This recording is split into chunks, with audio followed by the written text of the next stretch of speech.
From now on, we'll handle the house ourselves. You should find somewhere else to live, my brother and his wife declared. It seemed like my mother was siding with them, treating me as though I were in the way. Did they not realize who had been covering the household expenses all this time? I was taken aback by their disrespect. A resolve began to form in my mind about what actions I would take next. I'm Carrie, a 30-year-old woman who's recently moved back into her parents' home. After graduating from college, I ventured into the workforce, only to find it far more challenging than I had anticipated, leaving me emotionally drained. This led me to return to my parents' house. Initially, I relied on unemployment benefits while searching for new job opportunities. Eventually, I discovered remote work and began working independently from home. With my university degree in a scientific field, I was able to leverage my skills as a freelance engineer. I began by taking on small projects. While the initial income was modest, working from home proved to be a valuable experience. Unlike traditional office jobs, I could earn a decent living with minimal social interaction, and I gradually built confidence in managing my own schedule. Over time, my work volume increased, and I began to take on larger projects, which led to a rise in my earnings. Within a year, my income matched that of a typical company employee. However, my parents, especially my mother, struggled to understand my work-from-home setup. My father was supportive once I explained everything in detail, but my mother, with her more traditional views, was wary of what she didn't understand. Despite my efforts to reassure her about my commitment to my job, she frequently questioned my decision. "How long are you planning to stay home?" she would ask. "At first, I thought it was for your mental health, but it's been over 2 years now. Maybe you should consider working outside more." I made every effort to explain my situation to my mother with complete sincerity, but she remained unconvinced. "You're just doing something online," she would say, often expressing suspicion. How could I make her see the reality of my work?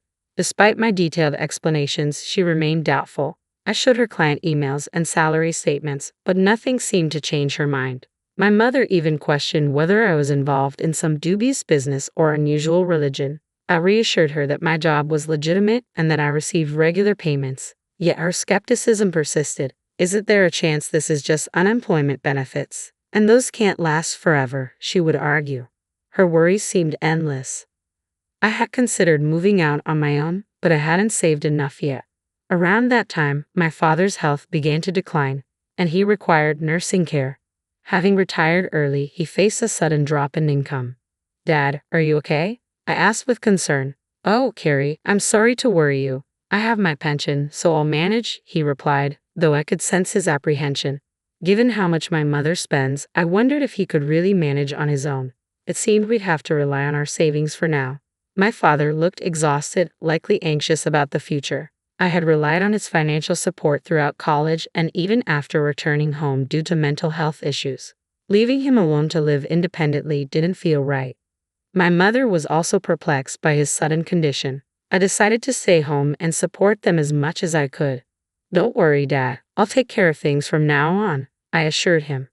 "Really?" he responded, surprised. "I didn't think you had that much income." "Don't worry, Dad. My income is quite stable now," I said, showing him my bank account details. Knowing my father had always understood my situation, I hoped he would be reassured. "Carrie, I didn't realize you were so financially stable," he said. "Yeah, I've been earning more recently." "Then could you help us a bit?" he asked. "Of course. You've done so much for us. I'll support you from now on," I promised. "Thank you, Carrie," he said, visibly relieved. I began covering the household expenses, my father's medical bills, and numerous other costs. Each month, I transferred a set amount to my father's bank account to help manage the household finances. Since my mother had been using my father's credit card, I set up a new main card and gave her a supplementary card. My father saved as much as he could and encouraged my mother to do the same. When he suggested we needed to cut back, my mother protested. "So, what? Should we kick Carrie out? She's helping us financially. It would be much harder without her." Despite my mother's skepticism and suspicion about my support, my father eventually convinced her to let me stay. I continued to work while assisting at home. However, my mother took my help for granted and became very demanding. "Can't you finish your chores faster?" she would snap. "Sorry, but it's challenging since I'm working at the same time," I would respond. "You keep saying that, but is it really so hard?" she would question. My mother didn't seem to understand or listen to my explanations. I began to feel that our relationship was becoming irreparably strained. Thankfully, my father recognized and appreciated my efforts, which provided some comfort. We managed this arrangement for a year, but then my father suddenly fell ill and required daily hospitalizations. I visited my father in the hospital and greeted him with a warm smile. "Hey, Dad, how are you feeling today?" "Thank you for coming, Carrie. It doesn't look like things are going to improve soon, but I hope it's not too much of a burden for you," he replied. "Don't worry about that," I said reassuringly. "Taking care of you isn't a burden at all, but I can see that things between you and Mom have been strained. Since my father's hospitalization, my relationship with my mother had worsened. Living with her had become increasingly stifling, but I remained committed to supporting both my parents as a family. I appreciated all the effort my mother had put into making my lunches and dinners when I was growing up. Despite the current challenges, I still wanted to honor that. Then something happened that changed my perspective entirely. My mother addressed my brother Kevin, who had just arrived. "I've been waiting for you. You're late," she said sharply. "Sorry, Mom. I've been really busy," Kevin replied. "Hi, mother-in-law," Mary greeted. "Hello, Mary. Thank you for coming," I replied, still in shock. I approached my brother Kevin and his wife Mary, who both gave me a frosty look. Then, out of the blue, my brother said, "We're going to be living here too from now on." "Wait, what? Why?" I asked, taken aback. Mom was concerned. She thought it might be too difficult for you to manage the house on your own while Dad's in the hospital, he explained. I turned to my mother, hoping for some clarification, but she simply looked away. "I see," I said, trying to process the situation. My brother continued, "We hope this will help ease Mom's worries. We'll support you, Carrie." Mary, with a hint of a smirk, added, "I had a feeling there was more to this decision than just helping Mom." My mother said, "Thank you both for coming. Carrie, I hope you're prepared to contribute a bit around the house. Otherwise, it might be difficult for you to stay here." Although I hadn't expected my brother and his wife to move in, I knew that my brother, who graduated from a prestigious college and worked at a reputable company, must be earning a good salary. Still, I was putting in my own effort and wondered if they could manage without my support. Life with my brother and his wife proved to be more challenging than I had anticipated. "Perry, are you still asleep? Get up and make breakfast," my brother's wife shouted, banging on my door. "I'm already up. I start working early," I replied. As a morning person, this was my most productive time of day, and I preferred to work undisturbed. "Really? Then get moving and prepare breakfast," she insisted. "Do I really have to make everything myself?" I asked, feeling frustrated. Our family usually had a relaxed morning routine, eating whatever we wanted whenever we wanted. My mother and my brother's wife were both home, so I assumed it would be normal for my sister-in-law to prepare breakfast for my brother. "We're living together now, so we need to cooperate," my sister-in-law replied. Reluctantly, I helped prepare breakfast, but it seemed like my efforts weren't enough. "Is this all you've prepared for breakfast? It's not sufficient," they criticized. I had made a breakfast spread of soft scrambled eggs, a crisp lettuce salad, fresh buttered toast, and juicy sausage. I thought it was a decent meal, but clearly I missed the mark. "Well, if it's not to your liking, you don't have to eat it," I retorted. The three of them looked taken aback. "What's with that attitude? Who do you think you are? This isn't acceptable. You need to pitch in with the housework," they scolded. "But I have work to do too," I protested. "Oh, work? Really? What kind of work is that? Are you serious?" My brother and his wife shot back, their disbelief evident. My brother, in particular, seemed to constantly belittle me, likely influenced by my mother. He mocked my concerns. This was consuming a significant portion of my work time. I grabbed my laptop, shoved it into my bag, and left the house. "Wait, where are you going?" my brother called after me. Ignoring him, I headed straight to my father's hospital room. When I burst in, he looked up at me surprised. "Carrie, what's the matter? You seem flustered," he asked. I quickly explained the situation to my father.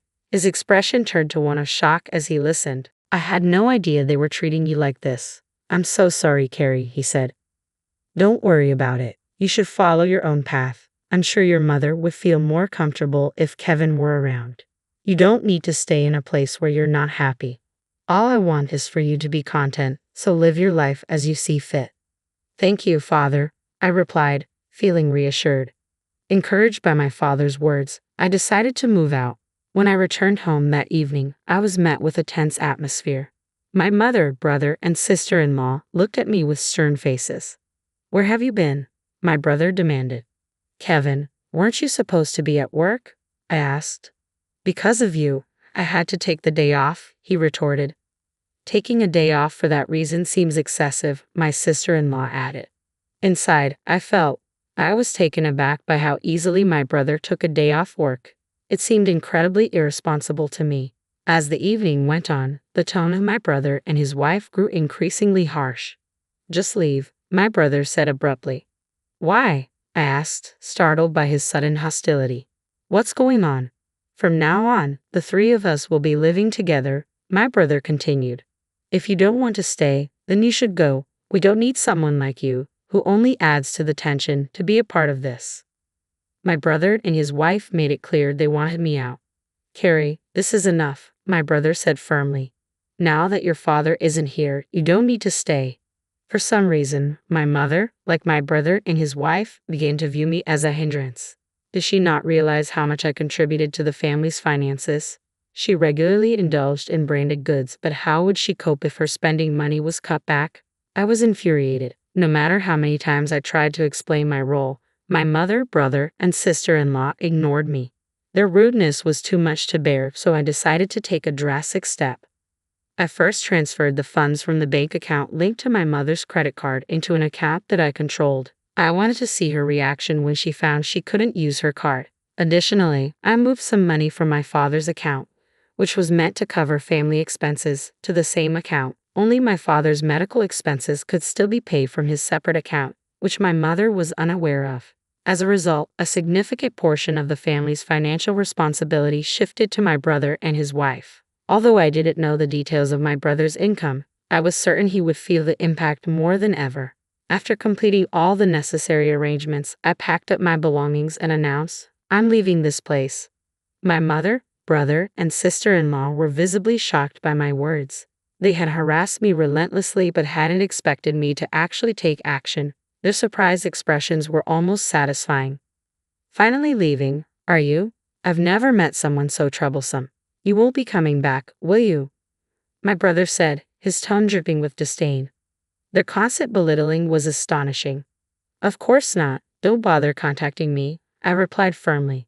As I left, they gave me condescending smiles, but I couldn't help wondering how they'd feel once I was gone. I smiled inwardly as I began my new chapter. My new home was tranquil, and I could enjoy my own space. I felt completely rejuvenated and found myself able to focus on my work like never before.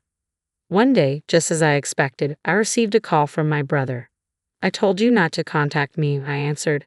"What's going on?" he asked, his voice edged with urgency. "I heard you were responsible for handling all the money transactions at the family home. Is that true?" His surprise was evident. "Yes, that's correct," I confirmed. "Why are you asking now? Why did you tell me about this? We had no clue." I did mention several times that I was working, but neither you nor Mom seemed to believe me. "Well, Mom said a lot of things and I was confused, so it's not entirely my fault, right?" "No, it's not, but I'm facing a financial problem. Mom's been spending excessively, and on top of that, we haven't been able to cover the house utilities and other expenses. I was able to manage everything because I was supporting you in many ways. Now that I'm not living there, you need to handle it. Carrie, I really need your help to transfer some money to my account." "What? Please, can you transfer some funds right away?" "You've got to be kidding. You work for a big company, don't you?" "Actually, I was let go from that job." "What? Why?" "I made a big mistake," my brother admitted. "Was that before you moved back into our parents' house?" I asked. His response left me momentarily speechless. I suspected my brother had returned to our parents' house under the assumption that there was ample money available. He likely thought the household would be supported comfortably by my father's pension after his retirement. It was tempting to tell him that I had been managing the family finances, even though it appeared I was doing nothing. I could almost picture his surprise upon realizing that I had been keeping the household finances afloat while he had assumed everything was stable. The same went for my brother's wife and my mother. "We need your help," my brother's wife said urgently. "Our savings are nearly depleted." My mother said, Your father is really upset about this. He says he won't contribute any more money to the household. We're in a terrible situation. You know what? I've done enough. You're all healthy, so you should work hard and support yourselves. I'll be cheering you on from afar. I heard a panicked voice on the other end of the line. Think about your actions. I'm hanging up now, so don't call me again. But Carrie, wait. I then distanced myself from my brother, his wife, and my mother. My father also decided he could no longer continue living with my mother and sought legal advice. He moved to a different hospital and settled quietly in a new location. Fortunately, I was able to visit him every day.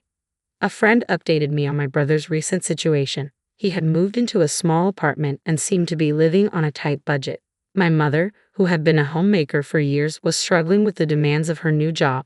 My brother, accustomed to his position as a college graduate, found it hard to take advice from younger colleagues, and his part-time job didn't last long. Among them, my brother's wife was the only one who worked diligently to support the family, but the pressure eventually proved too much for her, and she left. Now, my brother and mother are trying to manage together. Unfortunately, my mother's habit of overspending hasn't changed, and her debts are continuing to pile up. While I'm concerned about her, I can no longer assist her. I'm focused on thriving in my own comfortable living space, steadily increasing my income, and considering new ventures. I'm also making it a priority to visit my father daily and cherish our time together, hoping to see his cheerful smile more often.